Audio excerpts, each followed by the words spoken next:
Greetings, ladies and gents, and welcome to this latest edition of Tales from Outer Space, where I take stories from across the internet and read them for your entertainment.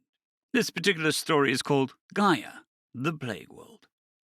I watched the security feed from the safety of my office, deep in the bowels of the ship.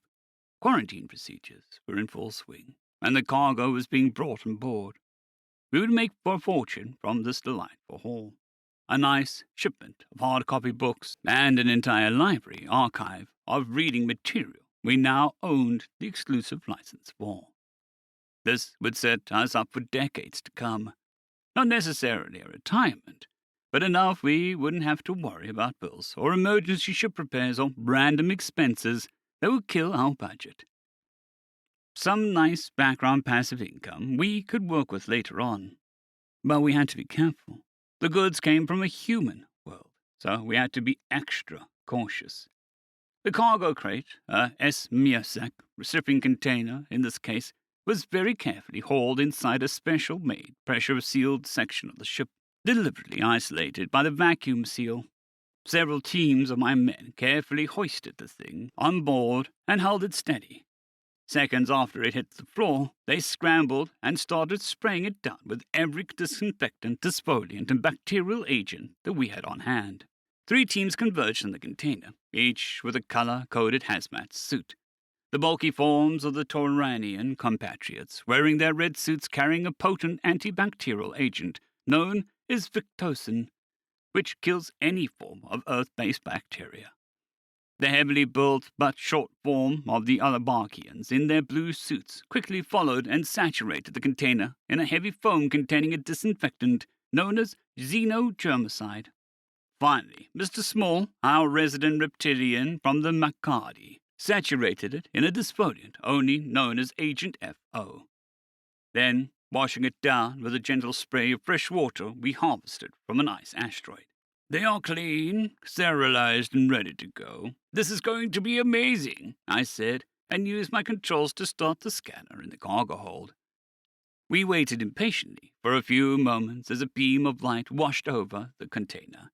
We all celebrated as a big green light flashed with a neon sign that said, "All clean," appeared moments later.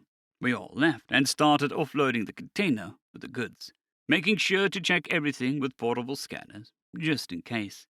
It was all here, enough to keep us in relative comfort for at least a decade, enough to upgrade the ship's navigation system and make a few trade routes a bit easier. One of my ensigns, a newcomer to the galactic stage, wandered up to me as we were unloading the cargo. I picked up one of the hard copy books and read the title.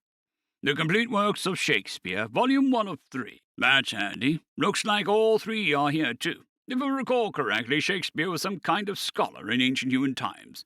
This would be a nice read on the way back to the docks, I remarked idly. Bosh, can I ask you a thing? Borkag asked. I looked to my left, and there he was, the Ulumarkian, one of the newest denizens in the galaxy, a strange ape-like creature with 3 eyes, short, stocky, but built like a steel brick. Certainly, Borkag, what can I do for you? I has to ask a thing. Why is we so careful with them human things? Why is we always with the biohazard screening we do? Why not all the packages and just the human stuff? He asked. Because the human planet is a plague world we can't afford to mess with. The humans, they're just fine. But there's something about that freak of a planet that's wrong, I remarked, and helped myself to the rest of the Shakespeare collection. How's that then? What's about it makes it so bad? He asked, and started going through his own rummagings to find something interesting along with the rest of the crew. Well, we aren't really sure, but it's all to do with the human homeworld, Earth, or, as we prefer to call it, Gaia. We don't know the exact process, but when the Gaian plant life gets on an alien world, it goes, positively berserk. Rapid evolutionary biogenesis. For reasons we do not yet understand, the human homeworld likes to very aggressively make copies of itself. The entire planet is a living virus that uses its own plant life to spread. We aren't really sure why. We have some theories, but not concrete evidence, I replied calmly, and scanned a copy of the book labeled Happy Chef Cookbook. Well, that doesn't explain much in it. What exactly happens we have to be this careful like? He asked. Well, you see, I heard the voice behind me say. It was the local dockmaster. I had forgotten that we all still docked, and he slithered in and watched us unload, I guess. The human homeworld recently, and by recently I mean 100 human years prior, underwent a sort of biogenic self-terraforming process of some kind.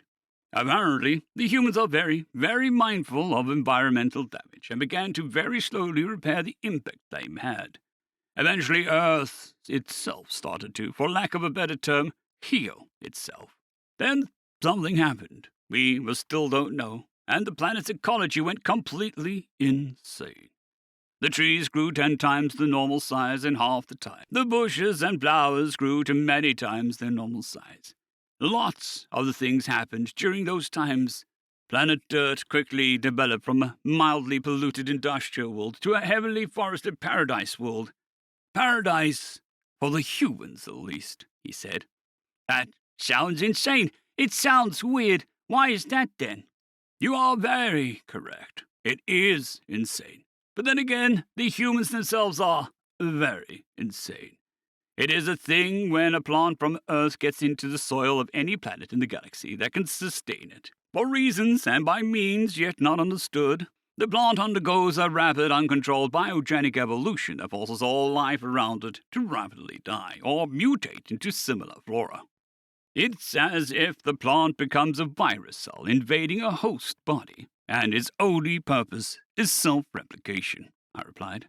So in short, when a human plant goes anywhere, that place goes to become the plant, right? He asked. Yes, everyone replied together and resumed hauling our precious cargo. All right, so that's the thing. Why do we do business with them, then? Wouldn't it be better to quarantine them? He asked. For 3 reasons. 1, their processed products are the envy of the galaxy. Think of anything. They can produce 10 times of the thing you just thought of in half the time at half the price. Factory worlds, industrial farms surrounding space, they can produce food supplies at a stupid rate. You didn't know the rations you've been eating were made with human food supplies, did you? That's how good they are. At least in terms of the galactic economy. They are a central point of it. They are absurdly wealthy creatures, the dockmaster said with an all-too-familiar smile. The second reason is altruism. They are a species that has an odd sense of pride in saving others' troubles. They are the Confederacy's founders and chief operators. They are the reason the galaxy at large is so quiet, peaceful, profitable. They have 10 times the fleet strength we do, owing to their industries. And their sense of pride is keeping everything stable, I said. And most importantly, I heard a voice said. It was Kathia, my chief engineer, a Serenai. They are as sexy gets, she said, and proudly pulled a lever, revealing a thing humans have called a pin-up, to her delightful, magnificent husband, shirtless, carrying a heavy pipe wrench covered in grease, smiling at the camera with a sly wink. She loves revealing that thing. She loves making us all jealous. Evil creature. Call blimey! Who's that, then? Boilcog asked, jaw open. My hubby, healthy human hubby. Ain't he just the best? Met 2 years ago during an Arcrani crisis. He's a service technician on a medic ship. Such a delight to be around, she proudly proclaimed and flirtatiously hid her pin-up poster for the 1000th time, then wandered back to her station. Blimey, if that's the men, what are the women's like? Borkak asked, trying to think. Absolutely magnificent, that's what. In any case, the reason we are so cautious is potential contamination. The Arcrani crisis, a bundle of seeds from a human homeworld, specifically a plant known as the sunflower, managed to take root on the Imbakai colony world. The sunflower's usual growth speed is about 6 to 8 months, from seed to bloom. Within the first 3 months, the entire western continent was covered in the damn things. 10 times taller, thicker, and harder to kill. We barely managed to contain it by putting a potent shield barrier system in place. The humans even managed to fix the damages. And now this planet is a center of sunflower industry. Because they make fantastic cooking oil, butter, and even sunflower seeds can themselves be eaten as a food source. Which are actually quite nice, after processing, of course. I explained calmly and helped offload the box from the container. What exactly are we transporting all these books and stuff for, then? How important could it be that we can make money off of this?" he said. "Because humans have an unbelievably ridiculous imagination. All of this, historical archives and stuff. You know, the usual. 90% of this is from 10 human authors. Humans have an imagination that can take you to some truly disturbing places. And most humans have written at least one such book or scribble. And there are billions of humans. Romance novels, science fiction novels, poetry, historical recollections, and most importantly, these things," I said, and held up a book. "Ah, that looks nice, actually. What's this thing, then?" "It's called a comic book. In this particular case, something called a manga. Every species understands the concept of pictures in print form, but humans are the first to use it to this degree. The galaxy has, of course, made their own variants and become massively popular, but humans still have a certain quality to their works. It's why we still work with them. Hell, we even marry them. But I would strongly recommend never, ever going near a human world, especially one that has been infested by its flora and fauna. To non-humans, those planets are horrifyingly lethal," the dockmaster replied. "In any case, all the cargo is here and inspections passed. I think our work here is done. Pleasure doing business with you all," I said, and shook the dockmaster's hand.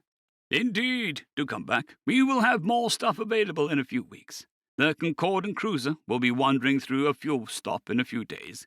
I'll likely have new stock," he replied, and wandered off with a smile. "Out of curiosity, boss, what exactly do you think is going on with them plants? What do you think is the reason?" Borkak asked as he flipped through the first pages of a manga titled One Punch Man. "No idea. The best guess I have is that the planet is dying from being polluted to oblivion. Then the humans went whoops sorry and fixed the pollution. The planet, which was already in the process of fighting back against the pollution, overreacted and began a rapid evolutionary upgrade. This evolution, sparked by human terraforming technology and environmental preservation tech, took over the process and used it to evolve into its own superorganism. Nobody installed an off switch, so that's how it is now. That's my theory anyway," I replied, and started reading my copy of Shakespeare. "Any other theories, then?" "Well, a delusion scholar once postulated that the planet's biogenesis was the result of the planet sort of, waking up. He theorized that Earth is actually not a planet, but rather a sentient entity outside of our understanding of reality, and is responded with aggression when it realized what was happening and hasn't stopped since. Another scholar, a Suranai this time, proposed that this process was spiritual. It's almost as if the planet is scared, fearful, maybe just angry that there is so little life in the universe, which is why we refer to Earth as Gaia rather than Terra. Gaia refers to an ancient goddess of nature, and initially she only had Earth to play with. Now she's got a whole galaxy, and is getting a little too happy with her job. Many other theories, each one crazier than the last, frankly, but theory is all we have for now," I replied. "Oh, do humans have any idea about what's going on?" "Not really. They don't care unless it hurts any one of our worlds or colonies. They used to use this to terraform their own planets for colonization. When the infection hits one of our worlds, they go into full panic mode and push a full military force to fix the damage. They don't take environmental devastation lightly, especially after what went through," I said. "So, what's the human overworld like, then? What's the class?" Borgak asked. "A Class 15 Deathworld before the biogenesis event. Now it is a Class 5 PlagueWorld. Sadly for non-humans, the planet is more lethal than standing in an active magma world. The Children of the Void, that crazy cult, yeah, there's a reason they aren't as active anymore. They attempted to claim Gaia as a holy world. The moment they landed on the planet's surface, the crew opened the door. They started vomiting blood, as if the planet saw them as an existential threat, like a virus would regard another virus," I replied. "So basically what you're saying is the planet gained sentience after growing some biomass, then somehow became a very, very big version of a virus, and now basically tries to take over anything it can get its tendrils into, in order to make more of itself because of the mythical goddess said so?" I shrugged. "Well, That's one way to look at it, I guess. Either way, no matter the reason, just stay away from human planets. There is a reason the humans we like stay with us and not the other way around. It's, unfortunate. Some of the planets, Gaia herself, are nothing short of beautiful. Can only see it from virtual tours and photographs. But by all gods, I would sell my soul to see some more of those locations in person. Mile-high waterfalls, trees that scrape against the sky, rainforests where life runs about in abundance, and the food, my gods, the food. What I would give to have some straight from the source. Maybe the humans will figure out something out, but for now, it's not a thing that we can do anything about. Might as well just do what the humans do, I said. What do the humans do? I asked. They don't worry about it, I said with a smile.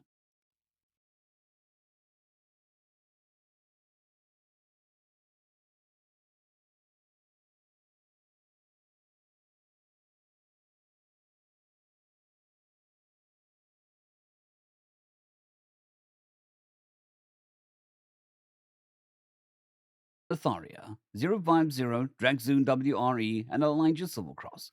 Thank you very much.